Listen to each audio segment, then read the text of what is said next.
He called it a gift.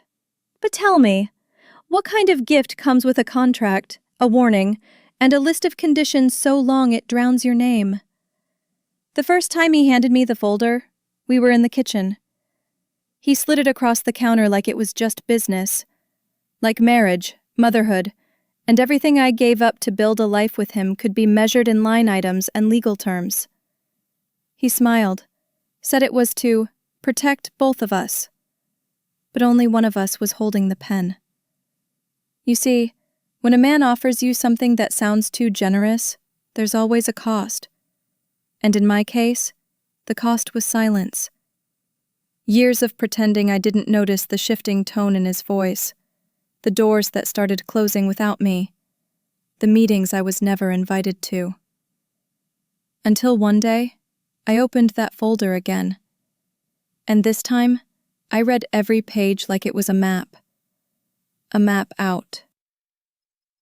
This is not a story about revenge. It's a story about recognition. About a woman who finally realized that freedom doesn't come in a folder. It comes the moment you stop asking for permission to breathe. If you've ever felt unseen in your own home, if you've ever smiled through clenched teeth at a man who calls control care, then stay. Because this story, it might be yours too. Tap that subscribe button and follow the journey, not of how I got even, but how I got free. It was past 10 when we finally left the restaurant, still warm from wine and quiet laughter. The garage was mostly empty, the silence humming under the low ceiling. He tapped his key fob, and a pair of headlights blinked to life in the corner. "Happy birthday," he said.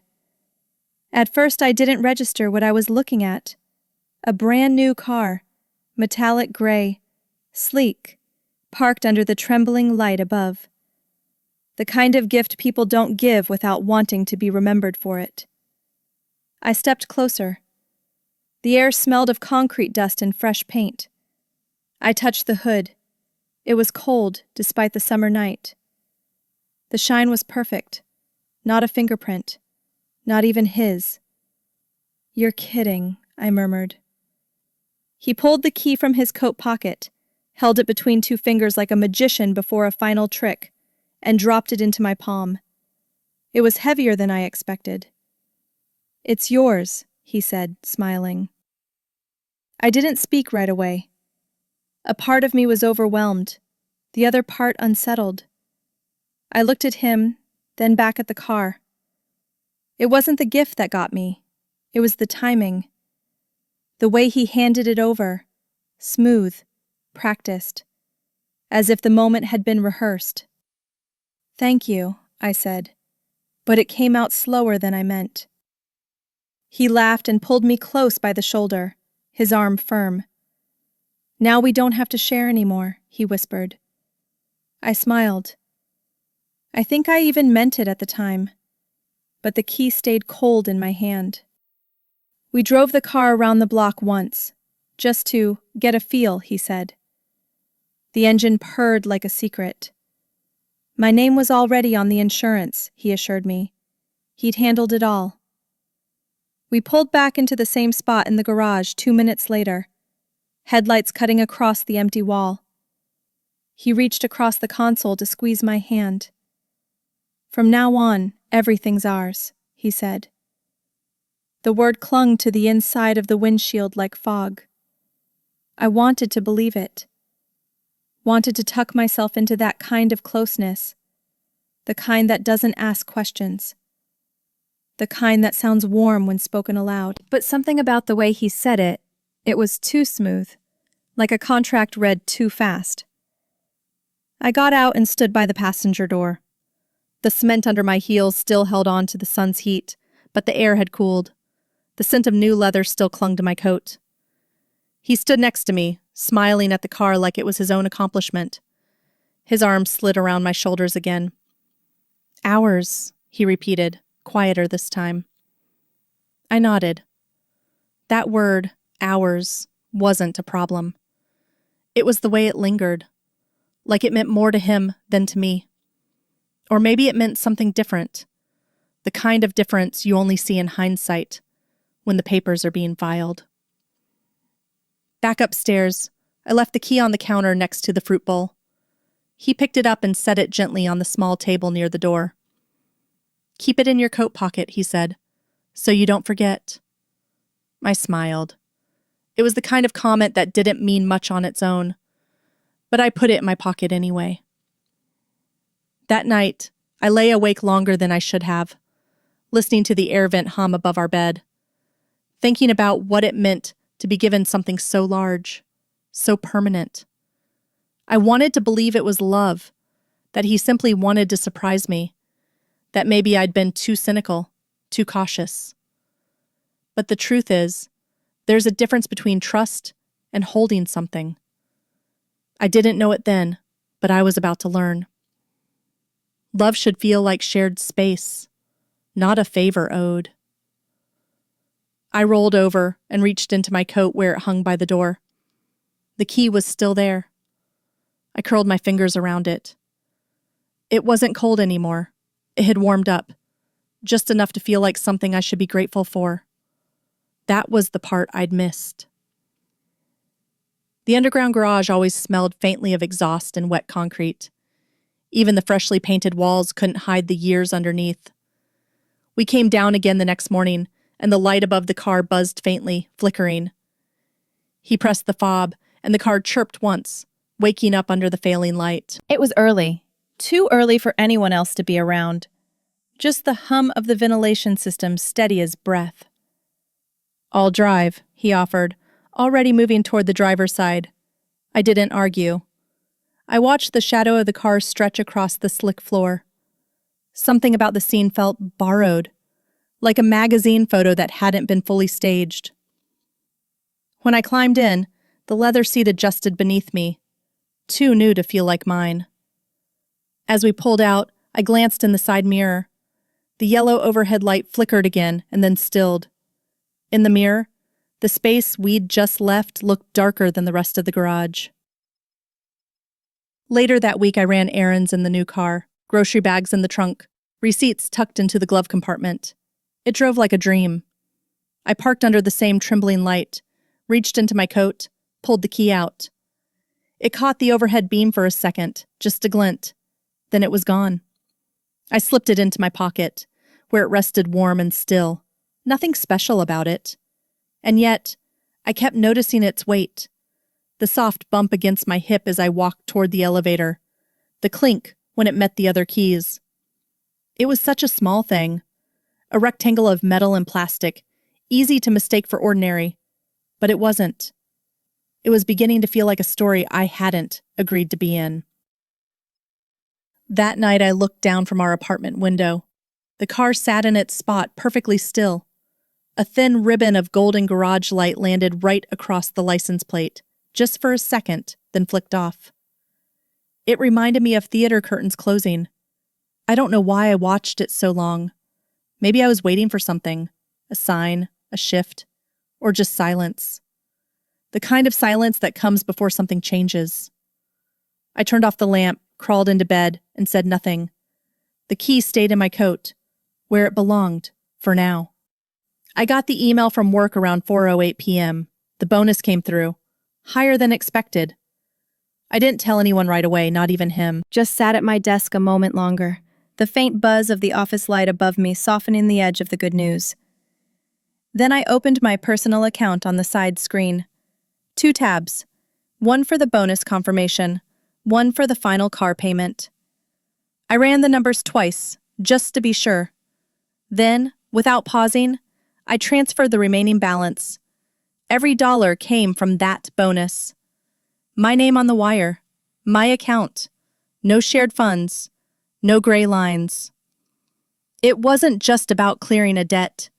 It was about finishing something on my terms. The car was paid off, completely mine, as far as I understood the rules. And the rules mattered more than usual lately. I screenshotted the confirmation, saved it as a PDF, and gave it a precise name. Car Final Payment 3:15 6 p.m. .pdf. Then I slid it into a folder I'd quietly labeled Clear Sky. It felt like folding a clean sheet. No drama, no announcement. Just a quiet boundary drawn in code and timestamp. Later that night, I mentioned I'd finished paying off the car. He was chopping something at the kitchen counter, his back to me. "That's great," he said. "From your bonus, right?" I nodded. "All of it. Cleared it today." He didn't turn around. A pause stretched just a little too long. Then, "You've been juggling a lot," he said. "If you want, I can help manage the car stuff, like insurance, upkeep. Just take it off your plate." I leaned against the fridge, arms crossed. "I'm fine," I said. Sure, he added quickly. "Just saying, if you're tired. Let me do the thinking for a bit." He smiled over his shoulder. "Let me handle it. You can relax." The words weren't sharp. They never were. But I heard the shape of them. Let me do the thinking. I smiled back. Not because I agreed, but because sometimes it's easier not to disagree out loud. That was my mistake. I let him think I was nodding when I was just being quiet. That's how these things start. Not with a slammed door or a raised voice, but with a soft sure that isn't really yes. He moved on quickly, satisfied. The conversation drifted to groceries, then to a coworker of his who was getting married, then to the bills, his favorite segue. I sat with my tea, letting the heat curl around my palms. The word manage stuck in my mind. It sounded helpful, generous even. But when he used it, there was a texture beneath it, something that left a mark. I didn't argue that night, didn't insist on separating accounts or drawing lines. I just let it pass, thinking I'd correct it later. But that's the trouble with soft boundaries.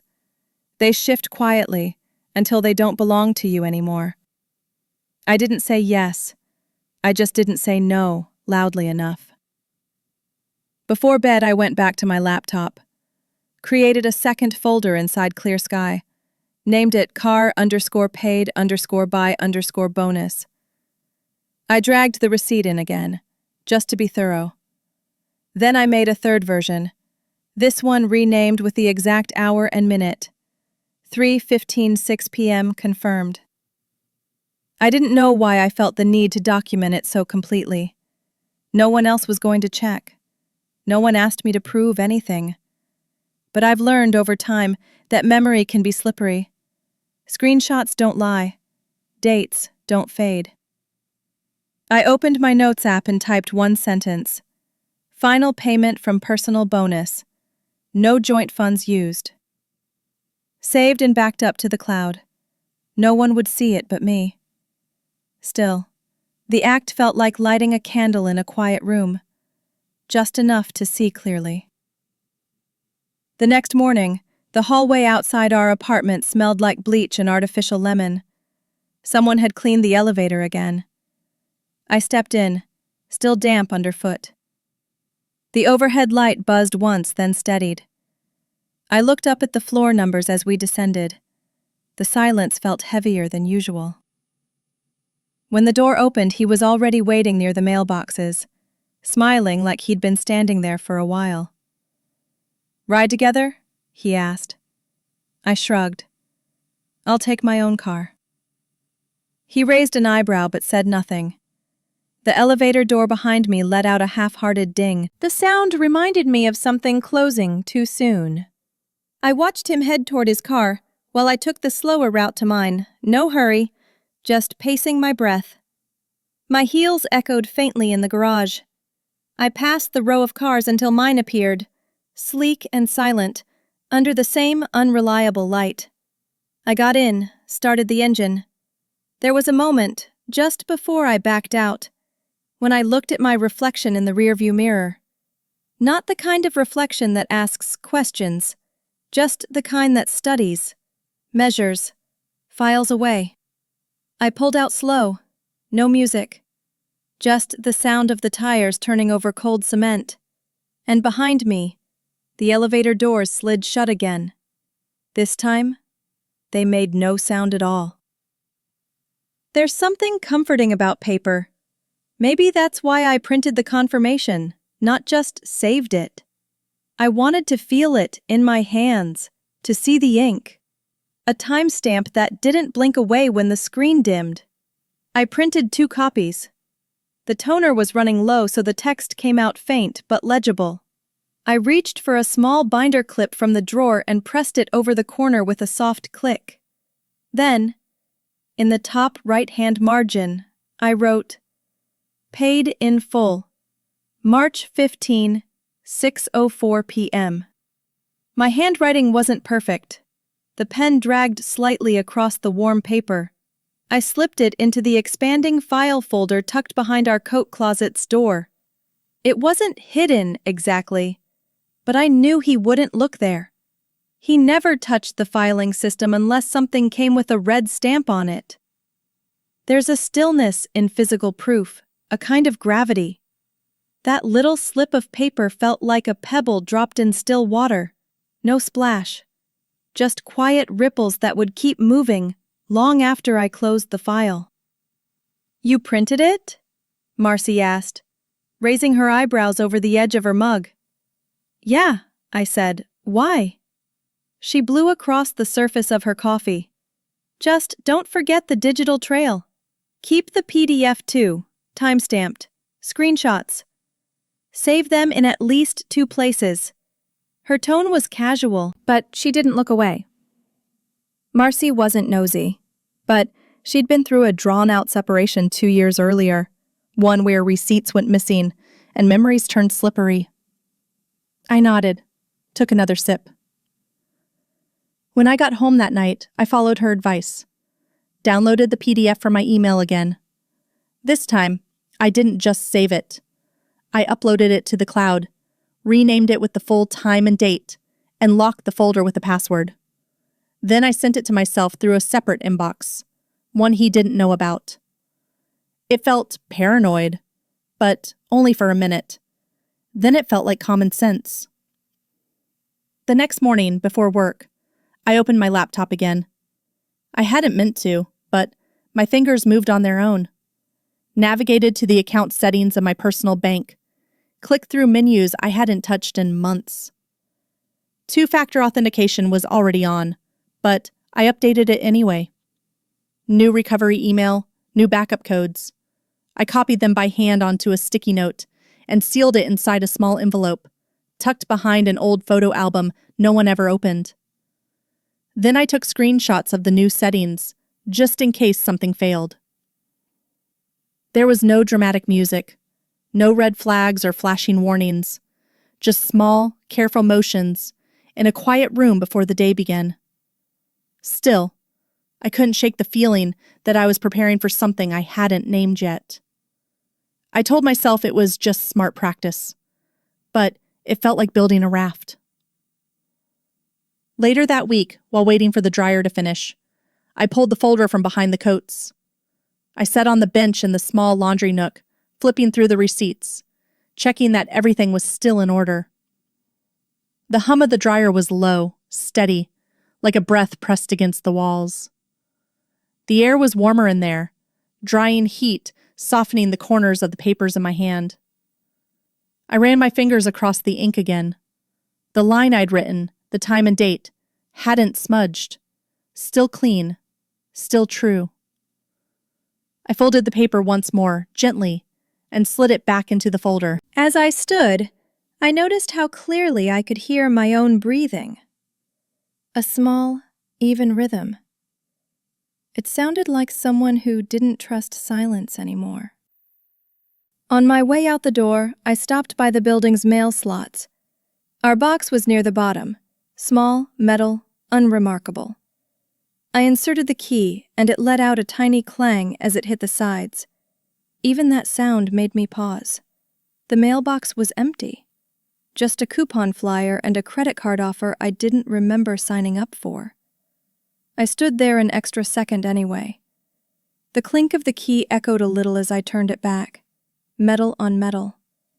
It had always been a mundane sound, but lately, everything with edges had started feeling sharper.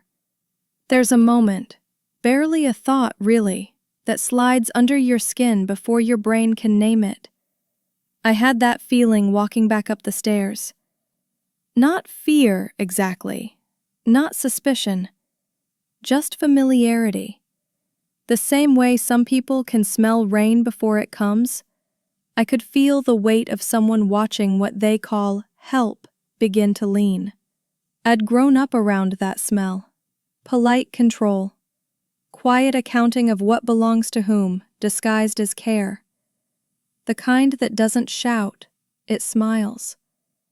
I'd seen it before, in the way my mother would silence herself to keep the peace, in the way my father complimented her budgeting but still asked to check her receipts.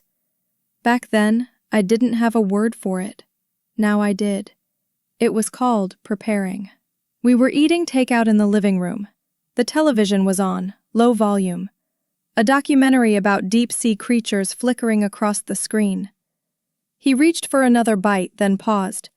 Half casual, half calculated. "You know," he said, "we should probably put my name on the car title. It'll make insurance stuff easier. Fewer questions if anything happens."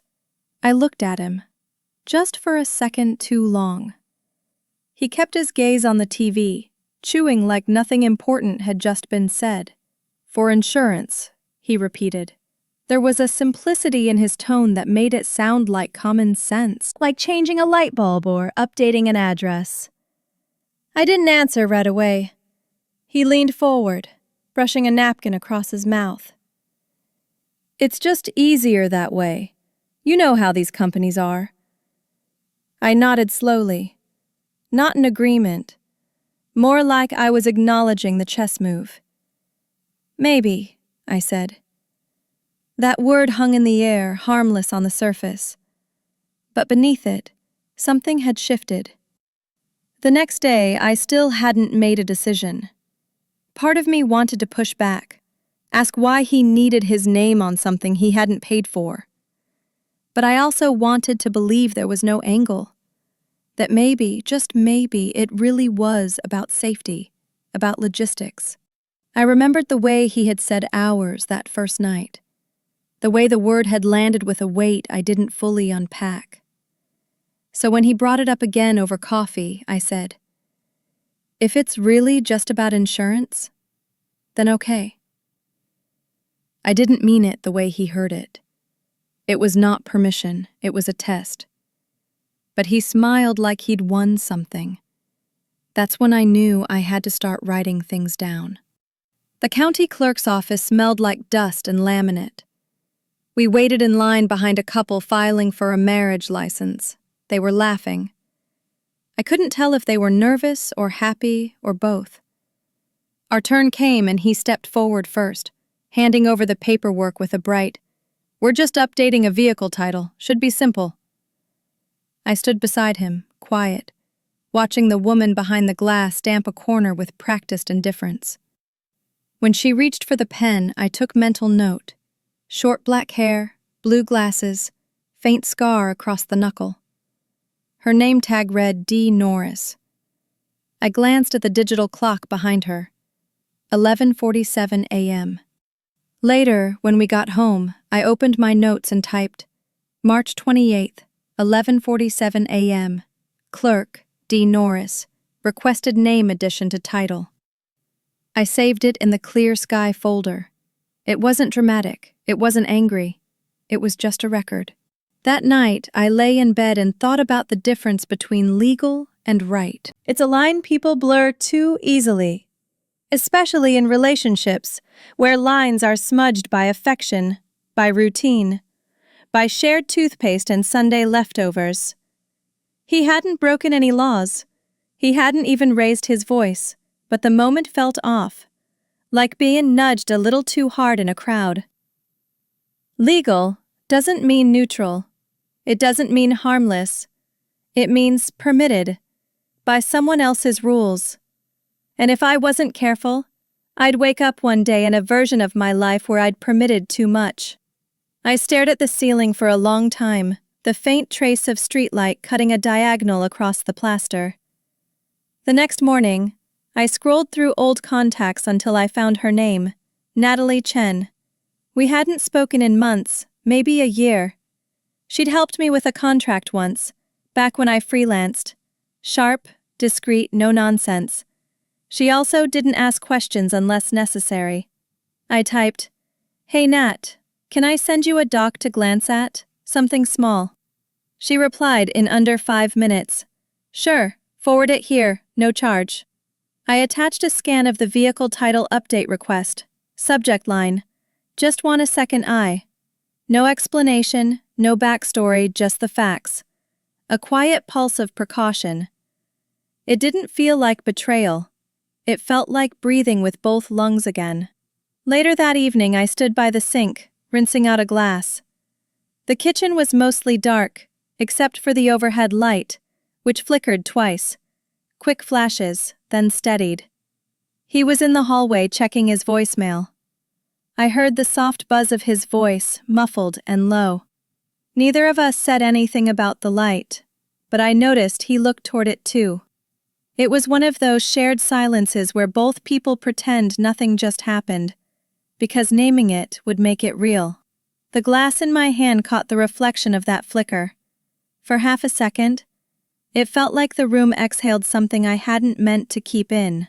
It was a Tuesday. I was balancing receipts for the month, a habit I hadn't let go of even as our finances got more blended, as he liked to call it. On my laptop, the bank's interface blinked open. I filtered by auto-related. That's when I saw it. A transaction labeled Auto Finance Payout, drawn from the joint account. The date matched mine. The amount matched exactly, but I'd already paid that, from my bonus. I double-checked. Opened the PDF I'd saved, opened the second receipt. Everything aligned, except this new withdrawal. A duplicate, from our shared funds. Except I hadn't authorized it. My hand hovered over the trackpad. A faint buzz crept into my temples. It didn't make sense. Unless he'd mirrored the payment on purpose. A ledger trick. A sleight of hand to later claim the car was marital property. Just covering all bases, I whispered to no one. It didn't feel like an accident. I brought it up that evening. He was slicing peaches in the kitchen, moving slowly like he was trying to buy time. I kept my voice even. "Did you authorize a car payment from the joint account?" He paused, then shrugged. "Yeah, I figured I'd match what you paid, so it's even." Even. I stared. "It was already paid off," I said. "From my bonus, you knew that." He nodded as if the detail wasn't important. "What's ours is ours," he said, wiping juice from his fingers. "Makes sense, right?" It was 11 words. I counted them without meaning to. 11 words that sounded like fairness, but felt like a boundary dissolving. I said nothing, but something in me closed, like a window that's stayed cracked too long and finally slides shut. I didn't argue, not then. Instead, I waited until he'd gone to bed and turned on the hallway light outside the office. Just enough illumination to keep my focus sharp. I opened the folder on my desktop, Clear Sky. Inside it, I created a new subfolder, Car Paid by Bonus. Dragged in the bank statement. Renamed it, Duplicate Payment Match Transfer. Then I added a text file. Just a few lines. Original payment, March 15th, 6:04 p.m., from personal bonus. Duplicate withdrawal, April 3, 10:12 a.m., from joint account. No prior discussion or consent. I didn't editorialize, didn't insert emotion, just documented. Sometimes the quietest things we do carry the sharpest edge. The next morning I stood at the kitchen sink, watching the clouds move behind our apartment's small window. He was already dressed, pouring coffee like nothing had happened. I asked him again, soft. "So, the car. Are you saying it's ours because you contributed, after I paid it off?" He looked up briefly, Well, yeah. I mean, if it came from both our accounts, it's a shared thing now. That's just how this works. He smiled, like it was math. But it wasn't math. It was wordplay. Gift had become joint. Surprise had become shared obligation.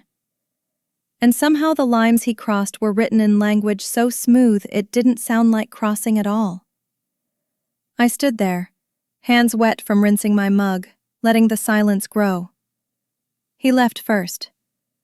The click of the door behind him felt like punctuation. I sat at my desk as the afternoon rain began, a soft patter against the glass. Typed the message slowly. March 15th bonus went entirely to car payoff. Full receipts, email confirmations, and PDF transfers documented. No joint funds used at time of payment. Then, subsequent transfer from joint account was unannounced. Appears designed to create appearance of shared ownership. I attached the files compressed into a zip folder titled Intentional Overlap Evidence.zip. Clicked send. It wasn't rage that guided me. It was record keeping. And in some ways it felt calmer than confrontation. Because this way the record spoke louder than I could. That night I walked to the garage. The floor still smelled faintly of rubber and oil. A hush lived in the corners where the walls met the ceiling. I clicked the fob once. The car lights blinked, twice, then went still. The door didn't unlock right away. I waited a beat. Clicked again. A faint chime, then nothing. I stared at the headlights. Their flash had startled the stillness for a moment, then surrendered. Just like that, the illusion of shared ownership faded. What was once a we became a flicker, and then darkness. A metaphor as clear as chrome. I turned and walked back toward the elevator. Didn't bother looking back. The law office was quieter than I expected. No marble floors or heavy clocks, just the faint scent of toner and coffee. Natalie looked up from her screen as I stepped in, her expression unreadable but kind in the way that professionals often are, trained empathy. She motioned me to sit. Show me what you've got. I handed over the folder, physical copies. She skimmed each page quickly, marking sections with a yellow pen, nodding to herself. After a few minutes, she said, "If these are accurate, and they look it, this car qualifies as separate property. You can show that the purchase originated solely from your personal bonus." I sat there, half relieved, half unmoored. So that's it? It's mine? Her pen stopped. Legally, yes, but that doesn't mean he'll agree easily. Expect resistance.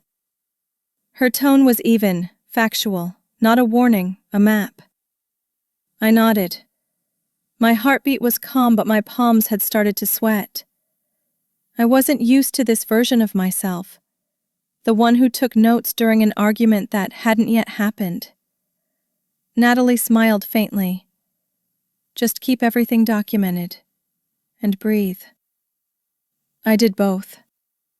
For the first time in weeks, I exhaled without explaining why. Driving home, the city felt different. Every light seemed longer, every intersection sharper. I turned the radio off halfway through a song I usually liked. The thought came quietly. He might not mean harm, but harm doesn't need intent.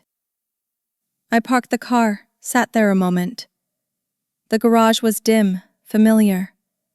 The smell of coolant and dust hung like routine. My reflection hovered in the windshield, a woman, measuring her trust in ounces.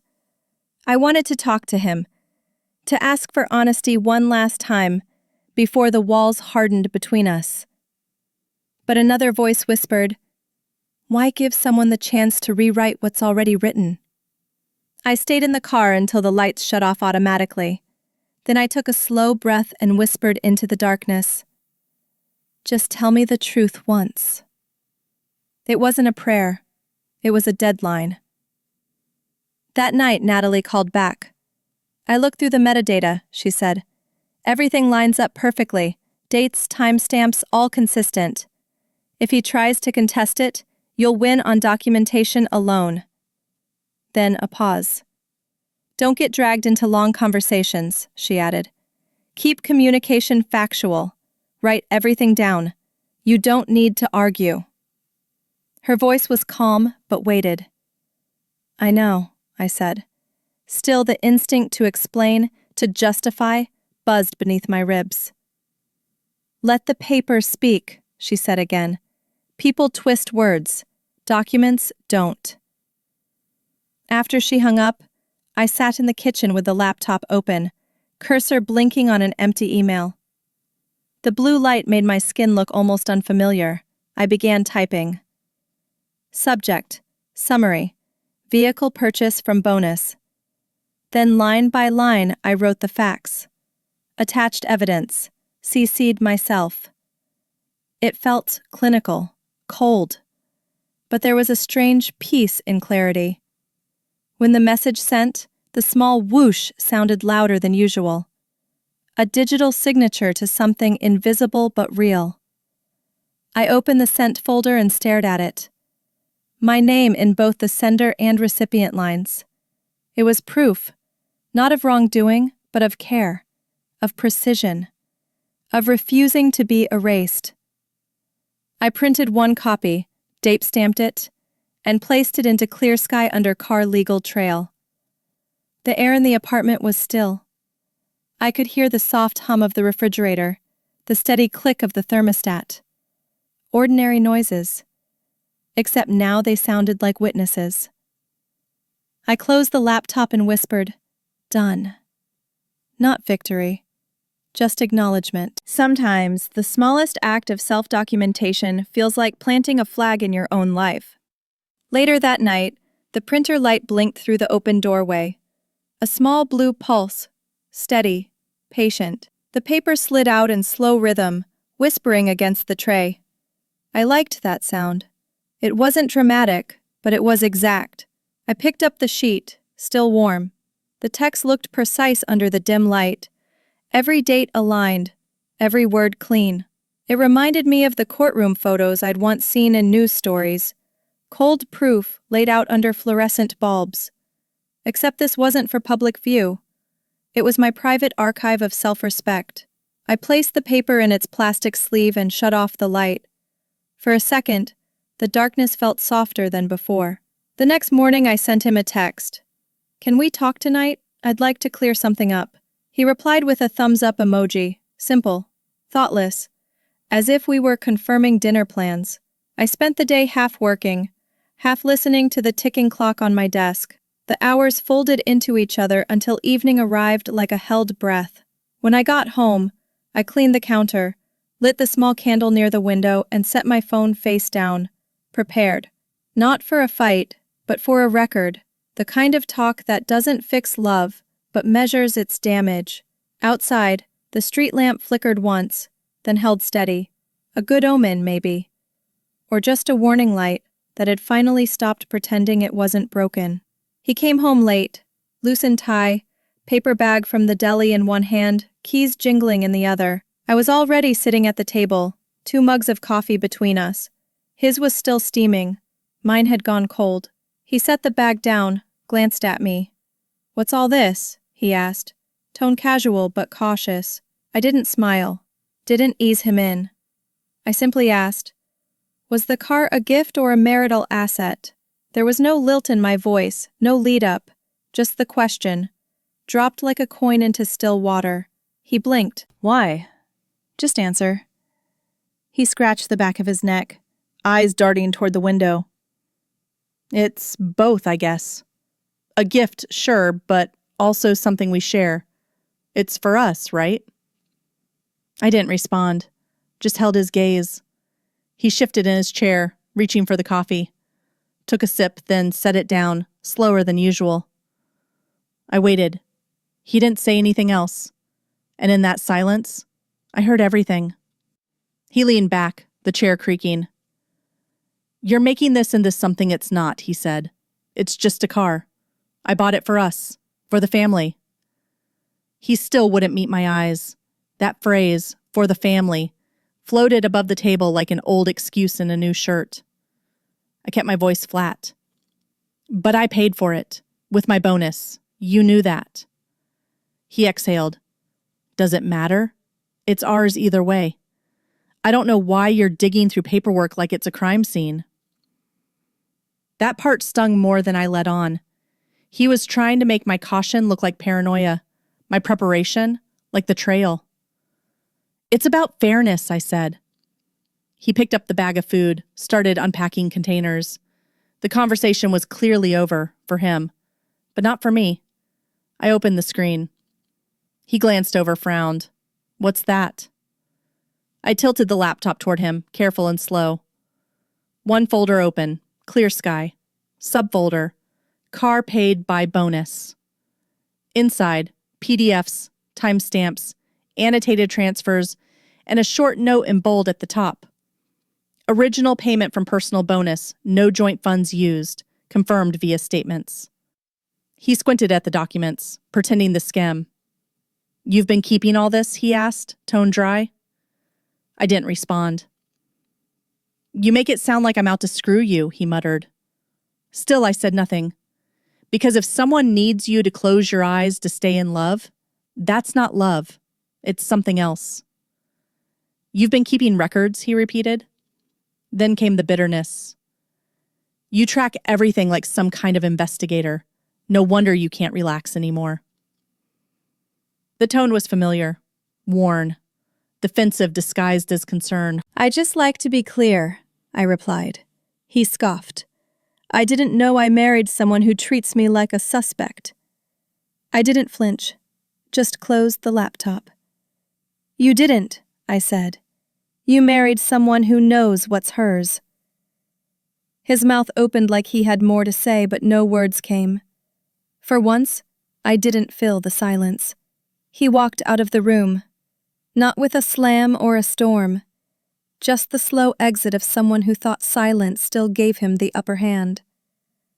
I stayed seated, took a long sip from my coffee which had gone lukewarm again. The mug felt steady in my hand, even if the air around me didn't. I looked down at the folder again, at the lines of proof I'd once feared were too much. They weren't. They were just enough. It's not that love makes you blind. It's that sometimes you see the shape of the truth and hope it'll change if you squint long enough. But truth doesn't blur. It waits. The next morning I woke up before him. The apartment was still dim. The hum of the fridge was the only sound. I sat at the table again, this time with no coffee, no laptop, just my phone. I opened our text thread, me and Natalie, and typed, "Let's begin the formal process. I'm ready." No apology, no backstory. She responded almost immediately. "I'll send you the draft this afternoon." I stared out the window for a while after that. The clouds were low, the sky flat gray. A kind of stillness that feels like something's about to begin, not end. I didn't feel victorious, just exact. And that was enough. It started with a shadow in the glass. I was mid-email replying to a vendor quote when I saw his reflection in the frosted panel beside the conference room door. I thought it was a delivery guy at first, until I recognized the jacket. He didn't knock, just opened the door and stepped in like he belonged. "Hey," he said, too loud for the space. "You didn't answer my texts." I blinked, glanced at the clock. 2 unread messages from him, time-stamped just 10 minutes earlier. "I'm working," I said calmly, aware of the heads turning outside the room. You walked further in, holding his phone out like a prop. "We need to talk, about the car, about all of this." I stood up slowly. "This isn't the place." He looked around, then leaned in with a strained smile. "Then make it the place. I'm tired of being shut out." My manager's assistant passed by the door. Her eyes flicked to me, then away. I felt a knot tighten behind my ribs. not fear, just exposure. "Please leave," I said. He didn't move for a beat. Then with a sharp breath he turned and walked out, muttering something I couldn't catch. The door clicked shut behind him. I sat back down, heart steady but loud in my ears. He called later. 3 times. I didn't answer. Then came a text. "You embarrassed me today. All I wanted was to talk." I stared at it, thought about replying. Didn't. Instead, I drafted a short message. "Please communicate through email going forward. I will not discuss legal or financial matters in person." It wasn't cruel. It wasn't even cold. It was procedural. A tone I had learned from watching HR handle terminations, or attorneys diffuse conflict before it caught flame. No more hallway whispers. No more kitchen ambushes. Just paper trails. He replied with a thumbs down emoji. I let it sit, then archived the whole thread. The next morning, I walked to HR before opening my inbox. Told them the basics. Personal relationship, now entering legal separation. Unwanted visit during work hours. Raised voice. Visible disruption. The HR rep nodded, typed while I spoke, pausing only to clarify dates. She didn't react with sympathy, just procedure, a checklist. Would you like us to place a note in your file? And notify front desk security? Yes, I said, just in case. The form took 7 minutes to complete. She handed me a copy. I folded it neatly, slid it into my bag. Not because I feared him, but because I respected patterns. And when someone brings pressure to your place of work, you don't wait to see if it was a one-time thing. You document it. I took the fire escape stairs back to my floor. Needed air. The usual elevator scent, perfume, recycled coolness felt too enclosed, too domestic. The fire stairs smelled like rust and aluminum cleaner. The kind of place no one lingered in. Harsh lighting, no music. Each step rang louder than it should have. Just me and the echo of shoes on steel. Halfway up, I paused, rested my hand against the railing. The metal was warm from the sun, just barely. It grounded me. 5 more flights. I emerged near the back hallway, smoothed my blouse, inhaled slow, then pushed open the door. The office was quiet again, and so was I. That night I opened our message history again. Nothing threatening, not exactly, but tone matters. You embarrassed me. I don't deserve this. You're not being fair. Each one came after I drew a boundary. So I took screenshots, cropped them clean, labeled each file with date and time. April 10, text 1, frustration. April 10, text 2, emotionally charged. Saved them all into a folder, comms documented. It wasn't fear that moved me. It was pattern recognition. And once you start recognizing patterns, it's irresponsible to ignore them. I tried to print a copy of the HR form for my personal files. The paper caught halfway through. The printer groaned, then stopped. A sharp mechanical cough, then silence. I pulled open the tray, tugged gently at the jammed corner. The paper came loose with a tear across the edge, uneven, ragged. I stared at the torn page. Something about it reminded me of the last 2 weeks. Smooth until it wasn't. Too much pressure in the wrong spot, and suddenly, the machine stops playing nice. I fed a fresh sheet in. This time it printed clean. I stapled it slowly, noted the moment, then slid the copy into my drawer beneath the other documents. Just another page in the record. He was waiting for me when I got home. Not angry, not yet, but charged. A low buzz in the way he stood near the kitchen island, like a wire stretched too tight. "We need to talk," he said. I didn't even take off my coat. "About?" He lifted his chin slightly. "The car. Let's stop playing this game. Just give me the keys. We'll let the court decide ownership." I stared at him. He crossed his arms. "It's not personal," he said. "It's legal. That's what you want, right? I stepped into the room slowly. The air between us felt thinner than usual, like we'd used up the oxygen in the conversations that came before this one. Weagle, I said. You sure you want to go there? He nodded once, smug. Absolutely. For a moment, neither of us moved. Then I reached into my coat pocket and walked toward the dining table. I pulled the key from my pocket. The metal was warm from my body, smooth at the edges. I held it for a second longer than I needed to, just enough to let the silence wrap around it. Then I stepped forward and placed it on the wooden table. No drama, no flair. It landed with a soft click. He looked at it, then at me. That's it, he said. I nodded. You want the court to decide? Fine. But be ready to show your side. His lips parted, but nothing came out. For once, he didn't have a speech waiting. I held his gaze. This wasn't surrender, this was strategy. He reached for the key with slow fingers, almost like he expected it to disappear, like a magician checking the back of his own hand. I didn't think you'd just give it up, he said. His tone was off, like confusion threaded with a touch of victory. I didn't correct him. Let him believe I was retreating. That's the trick. Let people underestimate the quiet ones. Let them misread silence as softness. He turned the key over once in his hand, smirked. I guess we're finally getting somewhere. I almost smiled, not at him, at the idea that he thought this was the destination.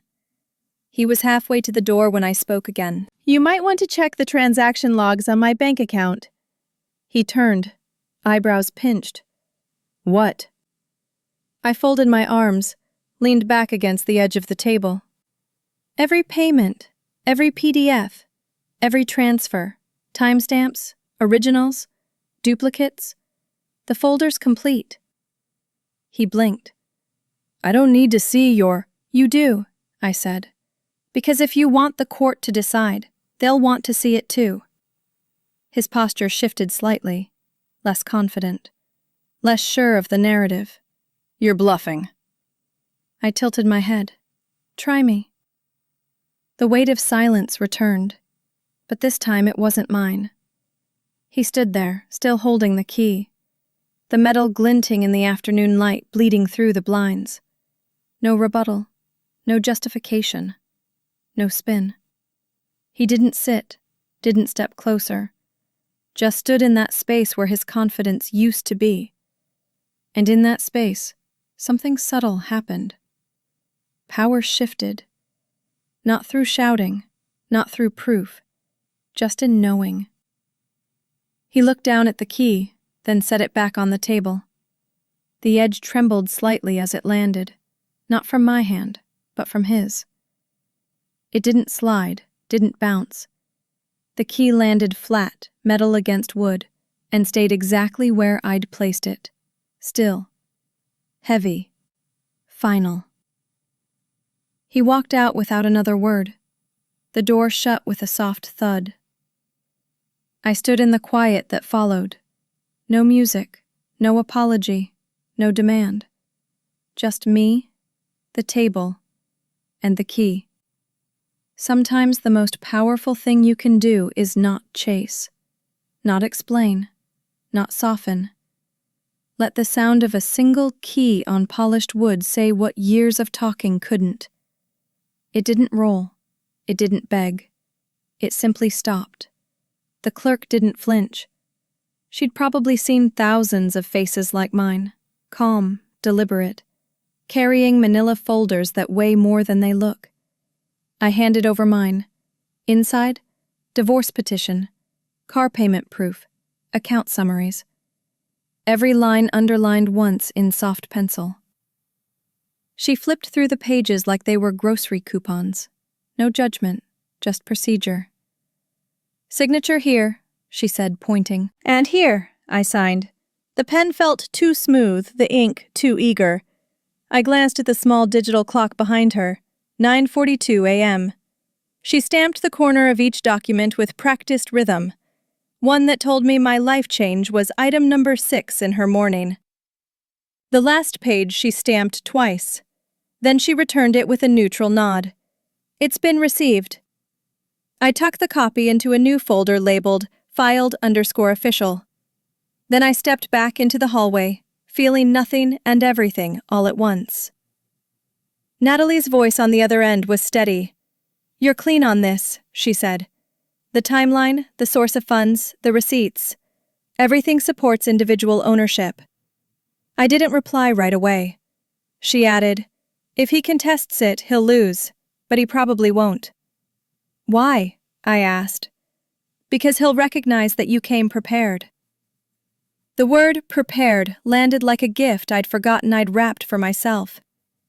I glanced at the key in my hand, still on my ring, though the car had sat untouched for 3 days. I hadn't driven it since the confrontation. It wasn't fear that kept me out. It was clarity. Some things, once defined, don't need to be tested again. The waiting bench was hard, the air conditioning cold enough to sting bare skin. Across from me, a woman in her 50s filled out forms for a name change. Beside her, a teenager scrolled through a cracked phone screen. I folded my hands in my lap and stared at the frosted glass behind the clerk's counter. My file was somewhere back there now, stamped, official, real. I shifted slightly. My coat brushed the armrest. The quiet scrape of fabric over metal was the only sound for several seconds. Funny, how the most important paperwork of your life gets submitted through a window like you're ordering coffee. But maybe that's a gift too. The mundanity of it, the dispassion. No one crying, no accusations. Just a woman, returning something that was never really given freely. I pulled the key from my coat pocket again. It was heavier now, not physically, but in memory. I held it up. The ceiling lights caught its surface. A glint, then a silence. The reflection on the glossy table beside me was faint, as though the metal itself had begun letting go of any meaning it once carried. Once it was a gift, then a weapon. Now, just an object. Cold, functional, neutral. I curled my hand around it. Still mine, but no longer sentimental. Possession without attachment. Ownership without illusion. My phone buzzed. A message from Marcy. "Saw your name on the docket. Need a ride?" I stared at it for a moment. She didn't ask questions, just offered. "I'm good," I typed back. "Walking." 3 dots appeared, then vanished. "Proud of you," she replied. I locked the phone and slid it into my pocket. Outside, the sun had started burning through the low clouds. It made the parking lot shimmer like wet cement. I tightened my coat and headed for the stairs. No keys needed, no engine humming. Just the sound of my own footsteps, even and unhurried. The underground lot was quiet as always. My shoes echoed. The car sat in the same spot, spotless, silent, untouched. I passed it. Didn't slow down, didn't glance back. Some goodbyes are made in stillness, without tears or waving hands, without slamming doors. I reached the elevator, pressed the button, waited. No music played, no dialogue filled the air, and still I felt lighter. Ownership isn't always about holding on. Sometimes it's about knowing when not to. The courtroom wasn't how I imagined, no drama, no echo. Just rows of gray seating, wood that smelled of polish and dust, and a single clock ticking without apology. My name was called second. I walked up with Natalie beside me. She passed the binder forward. Inside, screenshots, bank transfers, email confirmations, all in chronological order. Each document stamped, signed, sealed. The clerk flipped through it without comment. The judge adjusted his glasses. Natalie began. We are submitting proof that the vehicle in question was purchased using individual funds, specifically a one-time employment bonus, transferred directly from her personal account. I didn't speak. I didn't need to. The paper spoke louder than I ever could. A quiet force. The judge nodded, turning a page. And in that moment I realized how powerful preparation is. Not to win, but to be understood. He sat 2 rows behind us, hands folded, legs crossed, staring down at the floor as if the patterns in the tile might offer some escape. He didn't look at me once. When the clerk read aloud the timestamp of the transfer, March 15th, 6:04 p.m., I saw his shoulder twitch. Slight, controlled. But he didn't object, didn't raise a hand, didn't say a word. It was the same silence I'd seen in our kitchen 2 weeks ago, but now stripped of control. And somehow that silence felt louder than any argument he could have made. I didn't pity him, but I remembered what it felt like to hope someone would show up in the room and say something real. He didn't. He just sat there, and I let the silence be his. The ruling came without ceremony. The judge leaned forward slightly and said, "Based on the documentation submitted and the absence of rebuttal, the court recognizes the vehicle as separate property." His voice was even, final. He signed one sheet, passed it to the clerk, then moved on to the next case as if he hadn't just closed a chapter of someone's marriage in under 5 minutes. Natalie nudged my elbow gently. "That's it. It's official." I exhaled. Not because I was happy. This wasn't joy.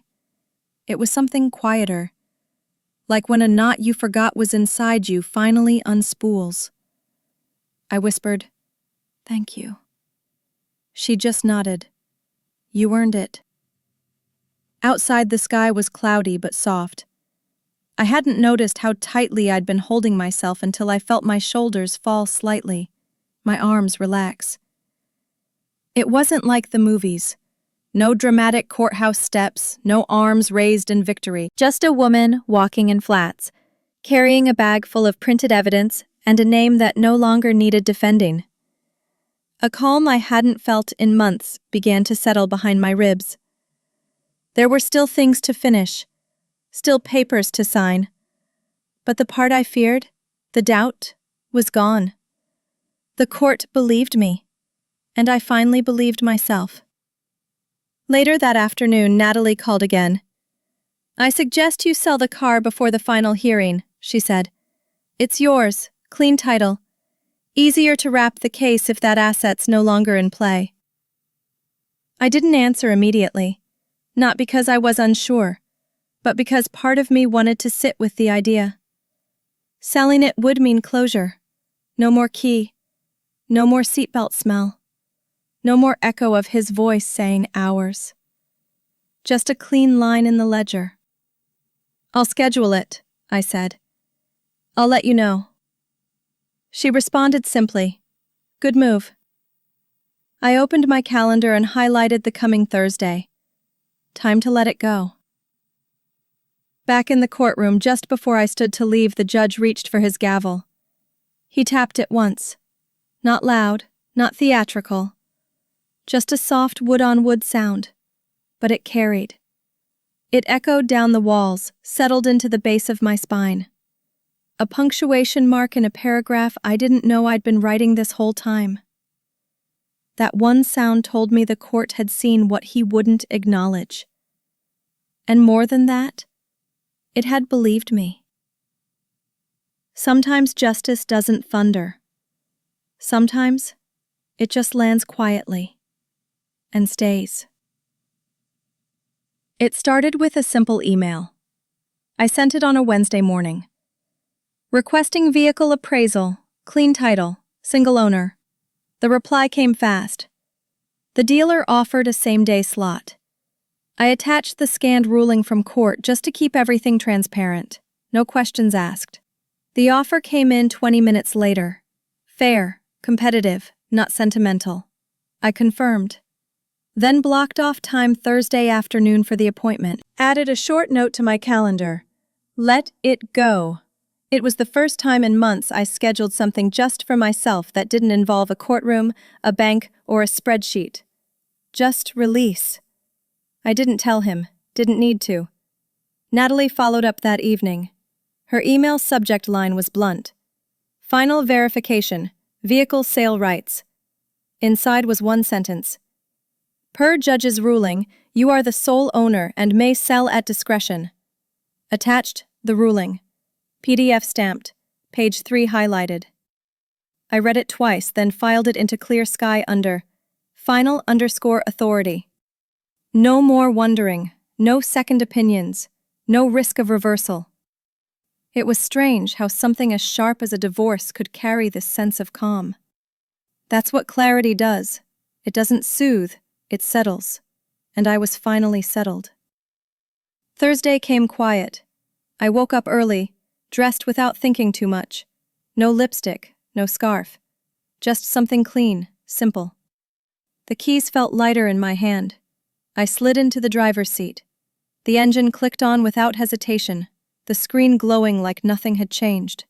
I drove slowly around the underground garage, each turn familiar, each curve anchored in memory. There was the pillar he scraped once backing in too fast. There was the ceiling light that always flickered, the one I used to watch from the passenger seat while he talked on his phone. I didn't cry, didn't even feel close to it. Grief had already passed. This was something quieter. A wave goodbye with the windows rolled up. I parked outside the dealership and stared at the message on my screen. It took me 2 drafts to get it right. I'm selling the car today. Proceeds will be deposited into my private account. Legal per court ruling.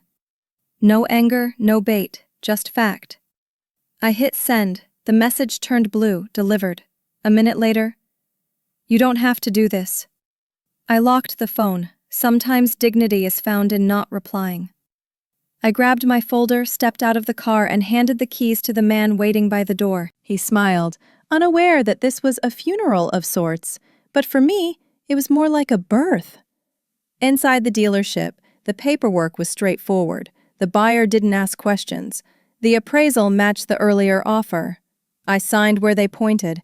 My hand didn't shake. The receptionist made a copy of my ID, offered me a water bottle. I declined. When everything was done, she handed me the check. I took it with both hands, felt its weight, felt its neutrality. This wasn't revenge. This wasn't erasure. This was reclaiming. I stepped outside and looked back at the car one last time. It didn't feel like mine anymore. And that's how I knew I'd done the right thing. As I stood by the curb waiting for the ride-share, someone climbed into the car, turned the key. The engine started, smooth, obedient, still loyal to its design. I listened. A soft roar, then a quiet backing out of the space I used to park in with both fear and affection. The car rolled into daylight, sunlight slicing across the windshield.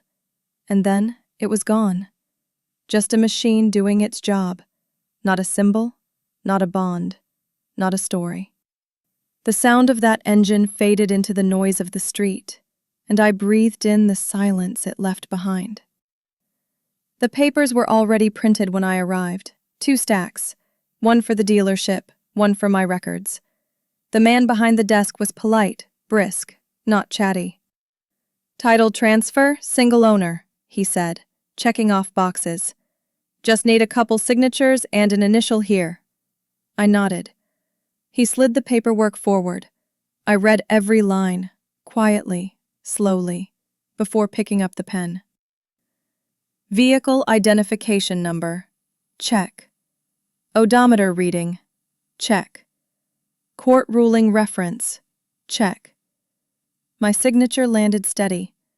I had signed so many things these past few months. Petitions, statements, email disclaimers. But this one felt different. This one felt conclusive. As soon as the title exchange was complete, They handed me a printed receipt. I held it up to the light for a second, checking watermark, ink, date. Then I pulled out my phone, snapped a clean photo, and uploaded it directly to the Clear Sky folder. New subfolder, car sale confirmed.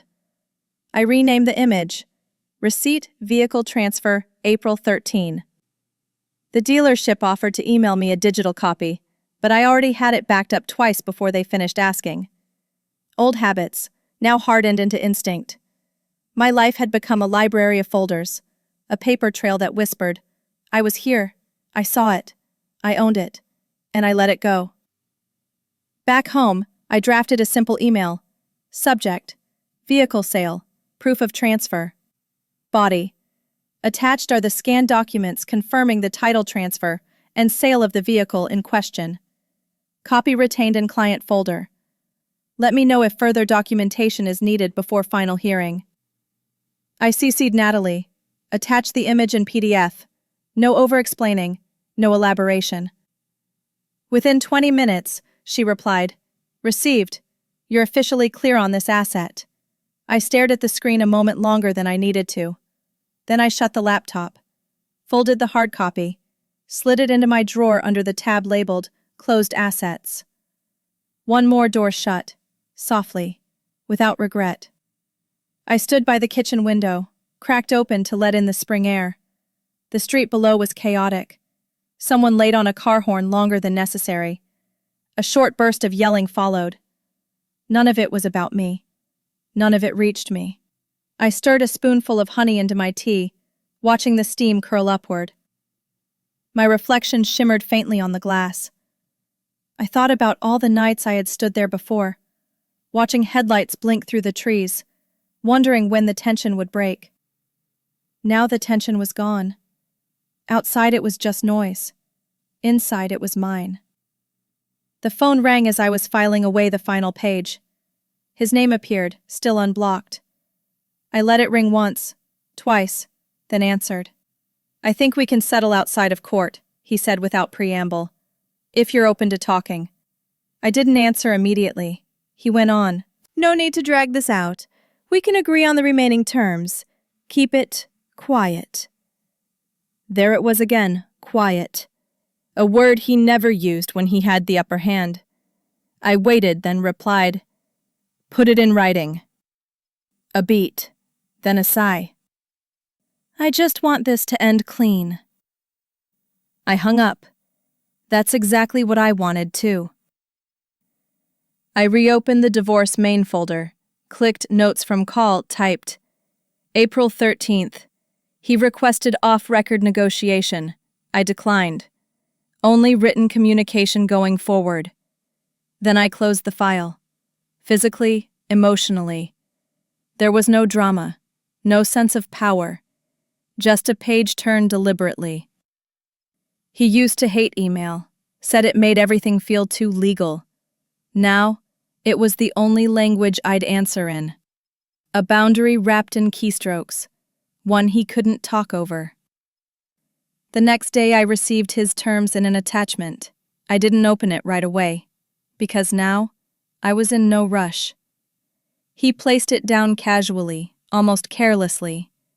The key, my key, now slid across a clean wooden surface that wasn't mine. It caught the overhead light just so, a brief shimmer against the grain, a microsecond of reflection, cold, quiet. Then it stopped moving. It wasn't symbolic for him, but for me, it was final. I didn't touch it. Didn't reach for one last feel. Just watched as it became someone else's responsibility. Another line item on another person's life list. I signed the last document confirming the vehicle had transferred completely. No strings, no lien. He offered a handshake. I returned it with a nod. And that was that. The light flickered once above us, but I didn't look up. I'd already seen what I needed. Later that afternoon at the notary office, I had to sign a second document, finalizing the update to my personal asset declaration. The notary slid the form across with a polite, wordless gesture. I checked each clause, each reference. My name printed 3 times, my signature once. I signed it in clean strokes, deliberate but fast. No hesitation, no nervous energy. The ink dried quickly. "You're all set," the notary said, stamping the page with a firm press. I nodded and collected the file. There was a confidence in my posture I hadn't noticed until then. Not puffed up, not performative, just solid. Like someone who had crossed the finish line and kept walking. The message came just before dinner. "You're not just leaving me. You're destroying everything I built." No greeting, no punctuation, just accusation wrapped in victimhood. I stared at it for a moment. My thumb hovered over the screen. Then I locked the phone and slid it into the kitchen drawer, screen down, volume off. I took another bite of my salad, poured more water into my glass. That message wasn't a conversation. It was bait. And I was no longer swimming in that current. The next morning I replied. Not long, not emotional, just 12 words. "I'm not destroying anything. I'm just keeping what was always mine." I didn't wait for a response, didn't need one. I reread it once, then archived the thread, labeled it Final Communications in my phone. That was the first time I'd used the word final and meant it. He could rage, twist, rewrite, but the facts didn't flinch, and neither did I. Later that week I sat down with my online banking dashboard. The check from the vehicle sale had cleared. I divided the total, 40% into a small education fund I'd set up for myself years ago, but had never used. 40% into an emergency reserve. The remaining 20% into a separate, quiet living account, meant for groceries, light, and peace. I color-coded each ledger entry. There was something sacred in that structure. A private order. Money, after all, isn't power, it's option. And now I had options again. That evening I left the dishes in the sink, brewed a cup of tea I hadn't had in years, chamomile, with a pinch of clove. I sat by the window, the last streak of sunlight drawing a long gold line across the floor. My phone buzzed, once, then again. I didn't check, just reached over and turned it face down. Let the silence hold me. For the first time, it didn't feel like absence. It felt like presence. Like a room that finally stopped echoing someone else's voice. The call came early on a Sunday. Her voice was calm at first, too calm, the kind that sharpens before it cuts. "I don't understand what you're doing," she said. "You're making everything harder for him, for all of us." I listened. "You've shamed the family," she added. "Everyone's talking." I almost smiled, not because it was funny, but because it was familiar. The pattern, the script, the notion that my silence was louder than his mistakes. "I never meant to hurt anyone," I said quietly. "I just did what was right." "Right for you," she corrected. There was no anger in my voice when I answered. "Yes. This time, right for me." The line went quiet for a moment. Then she hung up. The tone in her voice lingered longer than the words. It carried that old expectation of women who fix what they didn't break. But I didn't reach for that role anymore. Later that morning I sent her a text. "I respect your family. I hope someday you'll see that I respected mine too, including myself." No apology, just a line drawn gently. She didn't reply. I set the phone down beside the sink and went back to rinsing dishes. The water was warm, the soap soft, the scent of citrus cutting through the air. I watched the bubbles slide down the porcelain. That small, quiet task grounded me in a way nothing else did.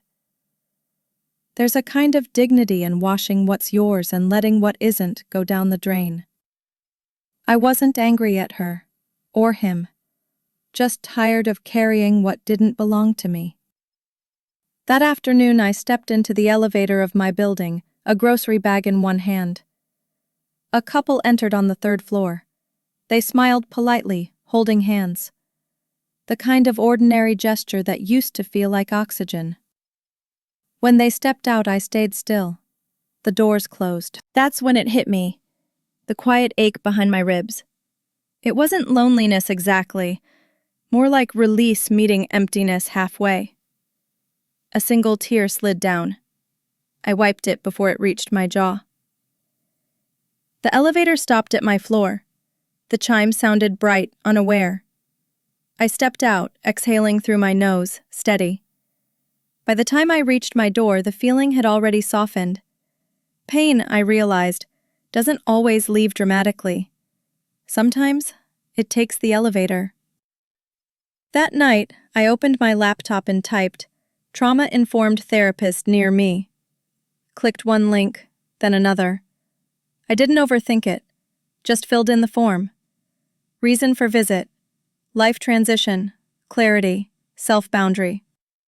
The confirmation email arrived 10 minutes later. Appointment scheduled, Thursday, 4 p.m. I stared at it for a while. The idea of telling the story out loud to someone neutral felt strange, but clean. Like opening windows after a storm. No guilt, no judgment, just air. For the first time in months, I didn't feel watched. I felt witnessed. Thursday came with light wind. When I got home from work, I left the screen door unlatched for a while. The sound of it rattling gently in the frame was oddly comforting. The air smelled faintly of rain, even though the sky was clear. I sat on the couch, shoes still on, and just listened. That small rattle, the creak of old wood, the sound of life continuing in its ordinary rhythm. Not dramatic, not symbolic, just living. It reminded me that peace doesn't arrive in grand gestures. It slips through cracks you used to fear. Before bed, I opened my journal. Wrote one sentence. I don't need to win. I just need to be right with myself. Then I closed the cover, placed it on the nightstand. The lamplight caught the edge of the page as I turned it off. Soft amber over white paper. Outside, the wind brushed the window once more, as if to confirm I'd meant what I wrote. There was no victory in this, only balance. And balance, I realized, is the quiet kind of justice, the one that doesn't announce itself, but stays. Just like I would. We met at the dealership again, this time in a smaller room toward the back. No music, just fluorescent lighting and a plastic plant in the corner. The buyer handed me a cashier's check. I held it up to the light, checked the watermark, the signature, the embossed seal in the lower right corner. Then I opened my file and placed it beside the sales agreement, cross-checked the VIN, the mileage, the payment amount. He didn't seem impatient, just respectful. "Want me to give you a minute?" he asked. I shook my head. "No need. It's all in order." He smiled. I signed. A signature I'd written 100 times before, but this one wasn't about proof. It was about closure. From my bag, I pulled out the manila envelope. Inside, the original manual, 2 service receipts, a log of oil changes neatly penciled in, more for me than for him. I placed the envelope on the desk, then laid the key gently on top. "Everything's in there," I said. He nodded. His fingers hovered over the key for a moment, as if sensing something weightier beneath the metal. "Appreciate the thoroughness," he said. I gave a small nod and stepped back. No flash of emotion, no tugging regret. Just the stillness that comes when the hand lets go and the heart already has. The walk back was quieter than I expected. No bag, no keys in me, no keys in my pocket, no hum of engine behind me. Just the rhythm of my own steps on uneven sidewalk. I didn't take my usual shortcut. I let myself wander an extra block. Past the bakery with the cracked window, the bookstore that always had closed signs but never emptied its shelves. The wind was soft, the kind that brushed hair across your cheek, not enough to sting. When I reached my building, I paused at the door, felt for something in my coat pocket that wasn't there anymore. And then I smiled. Not for what was gone, but for what wasn't coming back. Inside the apartment, I poured a glass of water, sat on the edge of the couch and drank it slowly. The silence wasn't heavy. It felt folded, like a blanket that had finally been put away. I ran my hand along the table where the key used to sit. It was just wood now. No residue, no echo. I didn't feel triumphant. I didn't feel punished. I felt done. It's strange how grief and relief can hold hands in the same room, and neither one flinch. It wasn't required. There was no urgent question, no last document to file. But I called Natalie anyway. She picked up on the second ring. I just wanted to say thank you, I told her, for everything. She paused, then said, "That's not something I hear often." I laughed, just a little. "I mean it." "I know you do," she said. "You handled this better than most."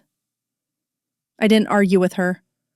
Maybe for the first time in weeks, I didn't minimize my own steadiness. We said goodbye. No next steps, no to-do. Just the sound of respect exchanged like currency. When I hung up, I stood by the door for a long moment. The hallway outside was quiet. No footsteps, no voices. I stepped forward, crossed the threshold, and reached for the handle behind me. The latch clicked gently into place.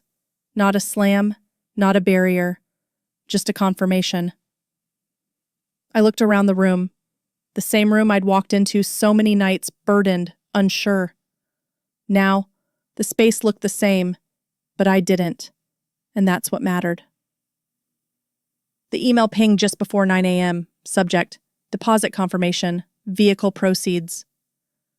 I logged into my account, eyes scanning the screen for what I already knew was there.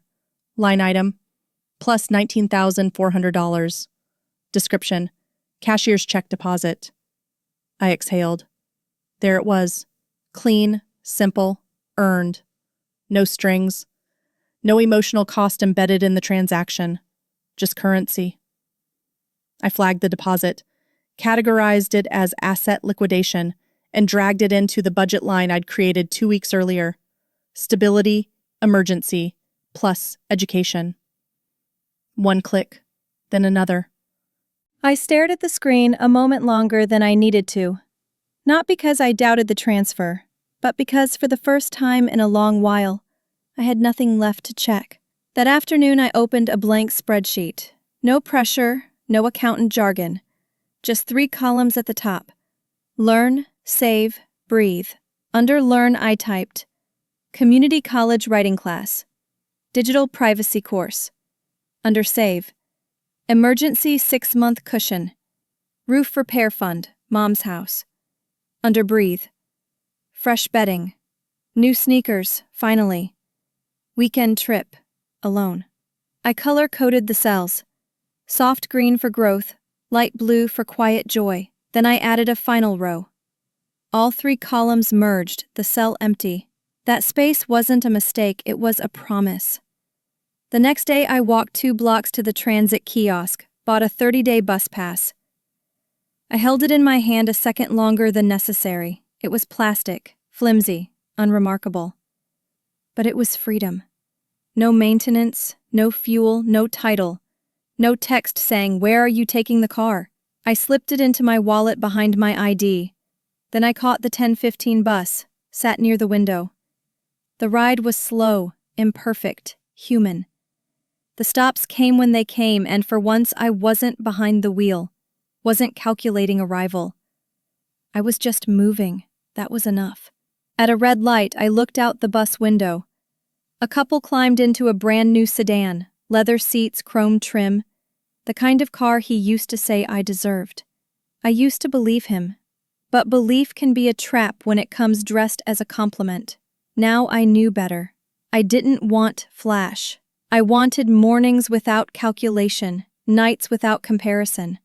I wanted room to make decisions that didn't echo anyone else's voice. He gave me a car. I kept what mattered. That evening I stepped out onto the narrow balcony. It hadn't been swept in weeks. Dust gathered in corners. The ceramic pots leaned toward the light, neglected but stubborn. I crouched beside the basil, pinched a leaf. Still fragrant, still growing. I fetched a small pitcher of water and poured slowly. Not too much. Just enough to remind the roots they hadn't been forgotten. The rosemary didn't need anything yet, but I brushed the soil's surface with my fingers. It felt dry, but not desperate. Sometimes survival looks like this. Stillness, then strength. That night, I didn't read. Didn't scroll. Didn't stare at the ceiling waiting for something to surface. I slid into bed and let my limbs go heavy. The room was quiet. No phone light blinking. No mental list running behind my eyes. Just breath. Even. Unlabored. I don't remember the moment I fell asleep, but I remember waking. Sunlight on the wall, no alarm. My body still, my jaw unclenched. And in that silence, I heard the simplest truth. Nothing was waiting to be defended. Just lived. I was on the bus again, heading downtown. It was a Wednesday, sunny, warm. My phone buzzed twice in my bag, the familiar rhythm of his name lighting the screen. Hope you're doing okay these days. 6 words. No punctuation. No apology. No question mark. Just a loose string of intent, like a net casually cast to see what might bite. I didn't flinch. Didn't pause the podcast. Didn't open the message right away. I let it sit in notification form, gray bubble, unread. The bus kept moving. So did I. When I got off the bus, I walked into the cafe I'd been eyeing for weeks. Not to meet anyone, not to impress. Just to sit, read, and sip something warm. I ordered a drip coffee. No syrups, no names I couldn't pronounce. Sat by the window and pulled out my notebook. The paper one I kept for personal math. I flipped to the page. October budget, week 3 check-in. My handwriting was steady. No panicked arrows, no crossed-out indulgences. I circled 2 lines. Bus pass, CAC. Groceries under $60, CAC. The simplicity of it grounded me more than any reply could have. This wasn't the first time. He had a pattern. When things were quiet on his end, when no one was admiring him, affirming him, he reached back toward me. And he always masked it as kindness. Just checking in. Thought of you today. I had a weird dream. Guess who showed up? He once told me I was the only one who really saw him. But now I knew. What he missed wasn't me. It was the mirror I used to be. And I'd put that mirror down. That evening I opened the message, stared at the 6 words. For 5 minutes I typed, measured, calm, firm. I'm doing well. I hope you are too. Let's keep things clear going forward. No need for check-ins. Wishing you peace. Then I reread it, felt my heart thrum in that old, eager way. I didn't like it. It still gave him something. So I hit delete, not send, not even save draft. Delete. My sister picked up on the second ring. I didn't mention him. I asked about the butternut squash soup she'd posted, said it looked too good to ignore. She laughed, told me the secret was apple cider vinegar, just a splash. We talked broth. We talked fall spices. We talked about how early the leaves were turning this year. I didn't tell her what he texted, because it didn't matter. Because soup was real. Conversation was real. I was real. His text wasn't. I went to my settings, scrolled down, and turned off message previews. No more sudden names lighting up the screen. No more phantom tension in my chest every time the phone buzzed. I left the phone on the table and laced my sneakers. The sun was low, gold and quiet. The sidewalks were empty. I walked 3 blocks without checking the time, 4 more without thinking of him. At the 7th block, I passed a porch where someone had left a bowl of apples out with a handwritten sign. Take one, stay warm. I smiled, took one, and kept walking. Because kindness doesn't always want something back. It had slipped under the mattress frame, half covered in dust bunnies and forgotten receipts. The blue folder, the one with the lease, the transfers, the final signed form that said my name would never again be legally tethered to his. I hadn't looked at it in weeks, not since the day I walked out of that notary office with a tight jaw and a folded-up smile. But now, cleaning under my bed, I saw the corner of it again. I pulled it out, sat cross-legged on the hardwood floor, and opened it. The papers were still there, still crisp, still mine. But something inside me wasn't crisp anymore. It was frayed, singed at the edges, like paper too close to heat. I ran my fingers over the printed names, the embossed stamp, the ink that wasn't even dry when he signed it. He didn't read it, not really. He just said, "Where?" and clicked the pen. I expected that moment to feel like revenge, like closure, like something final. But it didn't. It felt quiet, almost bureaucratic, like filing a change of address form for a life you never meant to live in the first place. I stared at the clause he never noticed, the one that freed me from a debt he thought I'd carry. He called it generous. I called it overdue. I stood up and carried the folder to the kitchen. The trash was half full, apple cores, junk mail, the plastic ring from a carton of eggs. I held the folder over the bin, let the edges dangle. Something inside me begged, just toss it. Get rid of the final symbol, let go. But my hand wouldn't move. I stood there too long, too still. Then I folded it back shut, one motion. Set it atop the fridge next to the emergency flashlight and that jar of pennies I always forget to roll. Some things you don't keep because you want them.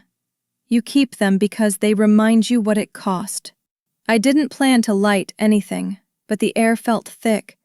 So I pulled the lighter from the drawer, struck it, and brought the flame to the candle wick. It caught fast, like it had been waiting. The label on the jar said smoke and cedar. A little dramatic, a little pretentious. But tonight, it worked. The smell was clean, sharp, like a forest that had survived something. I turned off the overheads, let the candle do the work. My apartment looked different in low light, less temporary, less borrowed. Mine. I sat at the kitchen table with a cup of weak tea, and the candle between me and the rest of the world. The flame moved slightly when I breathed near it, bent toward me. I remembered something from grade school, how they said flames move with oxygen, that they lean into whatever gives them life. And for a moment it felt like it wasn't heat or science or physics. It felt like a small nod. Like the universe acknowledging something I couldn't quite name. Not forgiveness, not vengeance, just noticing. The way someone sees your shadow and doesn't step on it. That night, before bed, I scrolled through old photos, the ones I hadn't deleted yet. Us at the cabin, him with his smug grin, and that jacket he always thought made him look executive. I didn't cry. I didn't smile either. I just hit select, then delete. Not for the drama, not for the symbolism, just because I was done letting him live in my pocket. I slept with the candle still burning on the kitchen counter. Just a stub of wax left in the morning, but the smell lingered, and for once it wasn't his. "Hey," he said, like nothing had happened. Like we were still the version of us that didn't carry knives in our voices. I was rinsing dishes when the screen lit up. Just his name, plain as daylight. I answered, not because I wanted to talk, but because I wanted to know what he thought he still had a right to say. He launched straight in. "No, how are you? No, I'm sorry, just..." I was thinking about the taxes. We might still want to file jointly this year. I let the water run, let the silence hang. Then I said, "No." Simple, solid, a full sentence. His pause told me everything. He wasn't calling to ask, he was calling to assume. "You know it's more efficient this way," he said. "You'd actually get a better return if we filed together." I already did the estimates. I wiped my hands on a dish towel, leaned against the counter. I almost laughed. The old him was still alive, apparently. The man who thought paperwork was a negotiation, that logic was a leash. He spoke like he was being generous again, like it was a favor I should thank him for.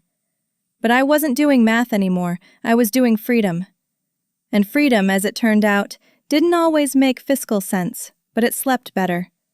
So I said it again, slower this time. "No." "You don't have to be like this," he said. "Like what?" I wanted to ask. Like someone who doesn't forget? Like someone who remembers exactly how a voice like his used to make decisions for me? He tried softer tones then, talked about what we built, said, "You're not really going to just burn everything, are you?" And I pictured the candle from the night before, how it burned clean, without smoke, how it made space instead of taking it. "I didn't burn anything," I told him, "but I also didn't save it." That shut him up for a beat.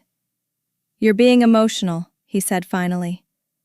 That word, emotional. He used to throw it like a wet blanket. He thought if he could make me feel small, I'd go quiet. But something in me had rewired. Maybe it was time. Maybe it was solitude. Maybe it was the stillness of my new place, how the walls didn't echo him anymore. So I answered the way he hated most, calm, cold, certain. "Not emotional," I said. "Just uninterested." And that, more than anything, unsettled him. Because he could argue with anger, but indifference, that he couldn't touch. He waited, maybe for me to soften, maybe for me to offer a compromise. I didn't. The quiet was clean, almost elegant. He tried once more, asked if I was seeing someone. I almost smiled. The question wasn't about curiosity, it was about control. I didn't give him either. Instead, I said the only thing left worth saying. "I hope you find what you're looking for, just not in me."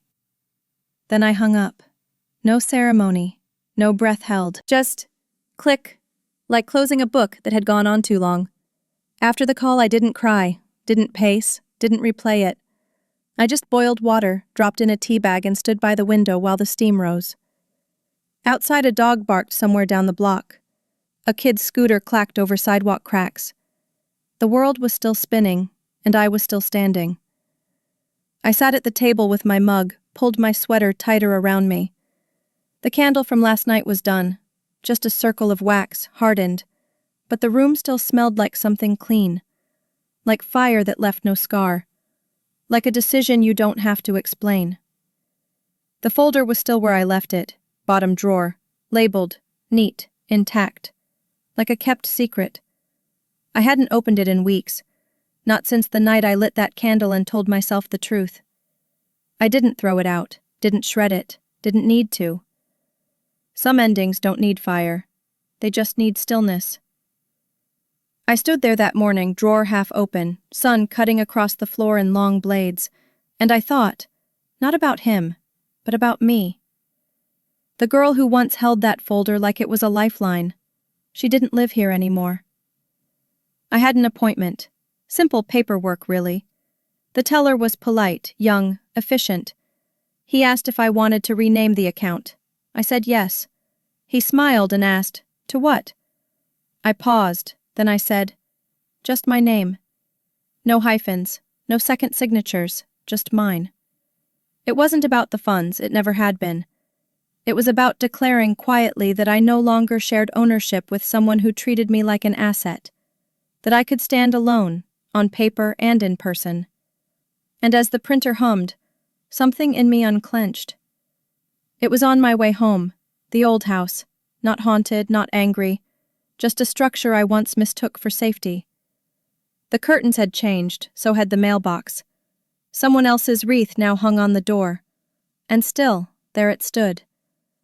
Unaware of the things it had heard, of the woman it once held and hurt. I didn't linger, didn't cry, didn't smile either. Just walked past it, the way you pass an old coworker you don't owe anything to. That kind of peace is sharp, but it doesn't cut. Back home, I brewed coffee, not out of habit, but because I wanted the smell. Sat on the porch, the one with uneven steps and a chipped rail. Mine. I watched two squirrels chase each other across the lawn like nothing had ever been broken. And in that moment I felt something small and bright crack open inside me. Not hope, exactly. Something quieter, like readiness. Like I could say yes to something again, someday. Not to him, not to anyone who thought their love was a ledger, but to something simple, still, honest. Later that evening, I wrote it. "Dear you," I began. Not dear husband, not dear liar, just you. And I told him the things I never got to say when I was too busy surviving. I didn't write with anger. I wrote like a woman who had finally found the language for what had been done to her. I wrote until the pen ran dry, folded the paper once, slipped it into an envelope. No address, just initials. I placed it next to the folder. Not for him, for me. That night, the kitchen light flickered once. Just a quick stutter. The kind that used to send me reaching for his name. But I didn't reach. I stood still, and the light steadied. I exhaled, slow. There were dishes in the sink, shoes by the door, a receipt on the counter from the grocery run. Life, not drama. I turned off the light, walked to the bedroom, and left the folder where it was. Not because I was afraid of it, but because I no longer needed what was inside. Let him call it a gift. I'll call it freedom. In the end, he still believes he gave me something. A house, a contract, a name. But what he never understood was this. None of that was the gift. The real gift was walking away from a table where I was only ever being served silence. Now, I drink my own tea. I lock my own doors. I write my own terms. And every time I look at that folder, what used to be a symbol of ownership, I smile, because I'm the one who closed it, and I never opened it again. If this story stirred something in you, if you've ever questioned whether your comfort was actually a cage, leave a comment. Tell me your moment of clarity. And don't forget to subscribe, because stories like this, they're not just mine, they're ours.